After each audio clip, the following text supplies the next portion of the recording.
You know, when I'm not playing video games, I like to spend time researching the public opinion of such games. The internet has been a glorious resource for these things, allowing any fuckwad with a webcam to shoot a review show out of his own basement. While I personally think this is a little bit pathetic, I do believe that everybody should be entitled to their own opinion. But I also believe in the rules of order. If you want to pose a thesis and make an informed debate, you have to leave the forum open for a rebuttal. You also have to be willing to listen to other people's opinions. Even with the infrastructure in shambles after the console wars, we still have to try to maintain order in everything we do. So in the spirit of informed opinions and equal time, I present my rebuttal to the Angry Video Game Nerd's review of Milon's Secret Castle.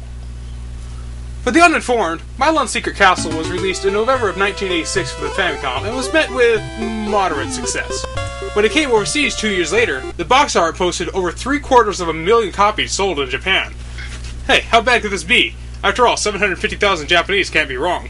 You play as Milon, a young boy born without the gift of song, which kinda sucks when everybody in the world communicates through music. Of course, there's a backstory about him trying to find somebody who can help him, but this is wholly insubstantial to the plot. Just know that you're the hero, and you have to save a princess. Pretty standard stuff. The only way it could possibly be more cliché was if you made him a space marine set on a planet in the distant future, torn by war. But what people quickly realized was that Milon's Secret Castle may have appeared non-violent and childish, but this game wasn't for babies.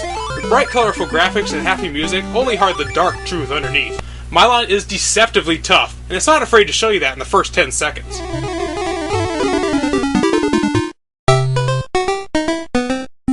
Just be sure to stay on your toes. If you let your guard down for too long, you have nobody to blame but yourself. It's not Contra-level difficulty, but it's still pretty up there. The hardest part of the game, as you probably heard, is the fact that Milon has no hit stun, so any monster can tear you to ribbons in mere seconds if you let them. It's the kind of game you have to explore and feel out, keeping track of your progress from an external source, and possibly even look up some guys online. You're not going to be able to beat this game in only a couple of hours your first time through. You start off the game with 4 units of health out of a possible 7, and a weak bubble attack. Killing enemies can give you extra hearts, which will restore 1 unit of health, and finding hidden honeycombs will refill all of your health and increase the maximum by 1. There's 1 honeycomb hidden in almost every room in the castle, including ones you wouldn't think count as rooms, like the octopus's den and the ice tower. You can also find a Hudson Bee, which will give you an energy shield. If you collect hearts, the shield will increase in power and be able to protect you from much more damage before it disappears. One of the more unique parts of the game is the way the bonus round works. When you find a music box, you're taken to a minigame where you collect music notes. When you first go to the bonus round, the music is just a simple drum cadence. But each subsequent music box you find adds 1 more instrumental track, and increases the complexity. By the time you find the last box, the music has grown into a full-on 8-bit orchestra. The basic objective for every level is to find the key and then find the exit. Kinda like Bomberman in a way. As you do so, you can uncover money, which you can use to buy key items from stores. It's a lot like Metroid or the later Castlevanias in that sense. You explore the castle in search of power-ups, which will let you access more parts of the castle. But with that out of the way, let's look at a few of the complaints the nerd had, and address them one at a time.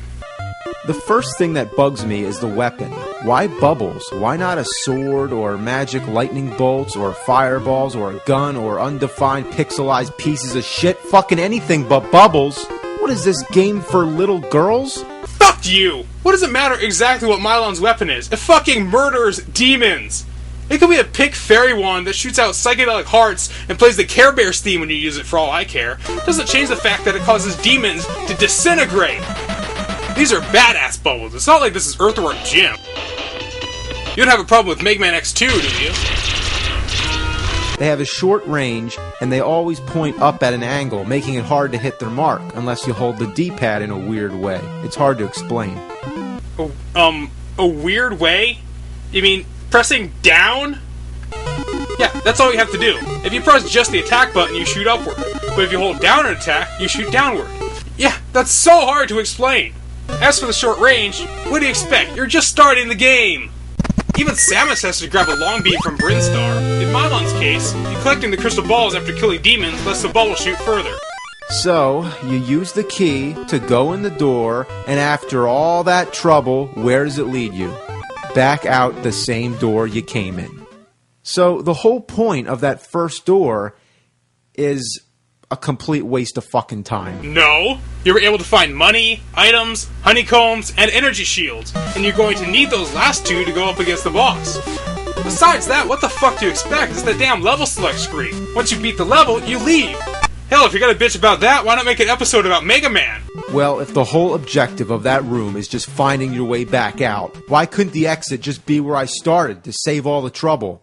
Well, if it's such an inconvenience to you, what the fuck are you playing the game for? If the door was right by the entrance, what reason do you have to play the game in the first place?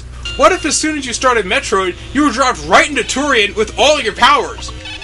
Oh, and Mother Brain's already dead. Fun game! If you break it down to every space that could possibly be a hidden door, that's about 240 spaces per screen.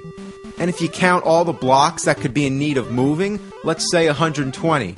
And it's roughly 4 screens per room. That's a total of 2,880 bubbles you gotta throw just to get through the first level of the castle. Wow. Okay, where do I begin with your math? First of all, if you're efficient with your bubbles, you can check areas fairly quickly. If your bubbles shoot through a block, you obviously can't destroy it, so you only need to shoot about 5 or 6 to check a general area. And secondly, you don't have to push every block. If they're already up against the wall or up against other blocks, you obviously can't move them, can you? You only have to try pushing ones that are alone, like this one, or this one. And usually they have something suspicious about them, like a discoloration or a very obvious trapdoor underneath. And for the record, that's the second level, not the first level. Maybe if you're a little bit more observant and less quick to be critical, you'll be able to figure this stuff out. You never know where you're supposed to go first. That's because it's free roaming! You're supposed to explore! How can you praise one free roaming game like Legend of Zelda and then denigrate another one like Milon's Secret Castle, you fucking hypocrite? Milon's Secret Castle is the kind of game that you have to have the right mindset for. Ready to make maps, check for hidden passages, and waste hours just finding out what to do next. But then, this was made in the 1980s, back when all we had was time to waste figuring out what to do. Nowadays, in our instant gratification culture, people have no patience for a game like this, and the mere hint of a puzzle has them flocking to GameFAQs faster than a cheetah on crack. If I wander away and goof around a little more, I'll come back, and there it is. I still don't understand how to make the key appear. Okay, this one I kind of agree with, but it's not as random as it seems. The appearance of the key seems to be related to the number of actions you take in a specific room. Every time you collect money, kill an enemy, or destroy a block, the counter goes down. And when it reaches 0, the key appears in one of 2 possible places. It also makes an audible when it appears, so you know when to start looking for it. In a good game like Zelda, there's always a crack in the wall, giving you indication that there's something there. No, there isn't! You're talking about Zelda 3! In Link's Awakening, you usually have to tap your sword against walls to find bombable areas, and in the NES Legend of Zelda, you don't even have that! You just have to guess and waste dozens of bombs trying every wall. A real bitch when you can only carry 8 at a time.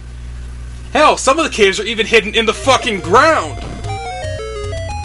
And then there's times the game will punish you for bombing and entering the wrong door! That's some bullshit!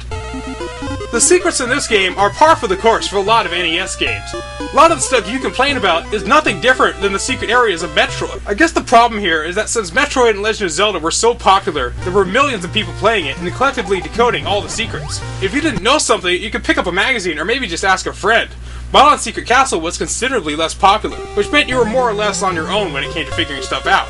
But the puzzles in this game are none more cryptic than other adventure games for the NES. You only need to know about 3 game mechanics to get you through 95% of anything in the game. Number 1. You can destroy certain blocks with your bubbles. This can often lead to secret passages. Number 2. You can push certain blocks by walking into them for several seconds. These can often lead to secret passages. Number 3. You can enter through walls and windows if you have the right tools. These can... you know the rest. That's it. Your entire puzzle-solving toolset. There's tons of the game which are much, much worse on this front. Even Link's Awakening gives you magic powder, Pegasus boots, bombs, 2 kinds of power bracelets, a shovel, the hookshot, the boomerang, a flying fucking rooster, and when you came to a dead end, you had to try every single one of these things to see if it would work to help you progress. And even still, you might not have the right item for it.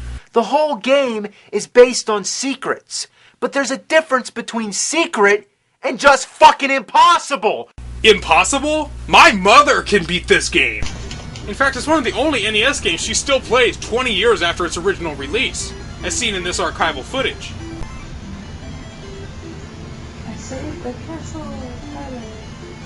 What is it about Milon's Secret Castle that you keep coming back to? It's never the same twice. It's always different, and it's always enjoyable to challenge yourself with it. Do you find it hard at points? Oh, sure, it's challenging, but it's not impossible. Do you find the secrets to be out of the ordinary or too confusing? No, not too confusing. Once you get the idea of where they are, it's much easier to deal with. Yeah, it's a good game. It's better than most. A lot of people consider it to be one of the hardest games on the NES. Well, once you know where the secret places are, it's not as hard as it seemed to be. And once you're not afraid to face the monsters, it's a little bit easier. So, I enjoy the challenge. And I can play it over and over again. It's never the same twice, so that's a good thing about it. Milon's Secret Castle kicks ass, and I'm not going to let the public consensus of this game be shit based purely on the opinions of one outspoken gamer / filmmaker. To reject this game without even having a chance to play it is unfair to Hudson Soft. Their brand is all over it because they were proud of it, and for good reason. The controls are responsive, the power-ups are useful and unique, and the overall engine is solid and fairly bug-free, which is more than you could say about a lot of so-called classics.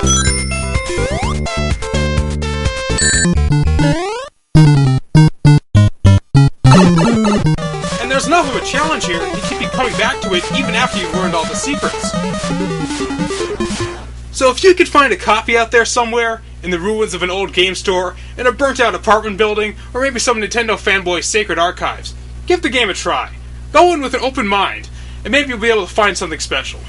And Nerd, if you're watching, be sure to drop me a line. Until then, I'm Zero, and I'll see you on the next broadcast from the Video Game Bunker.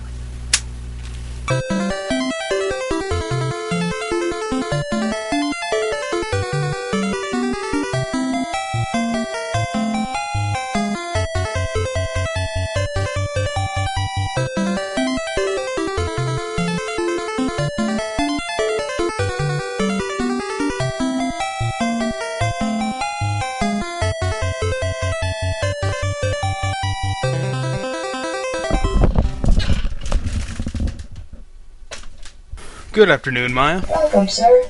Check messages, please. Accessing message server. One new message. Play message. Playing message.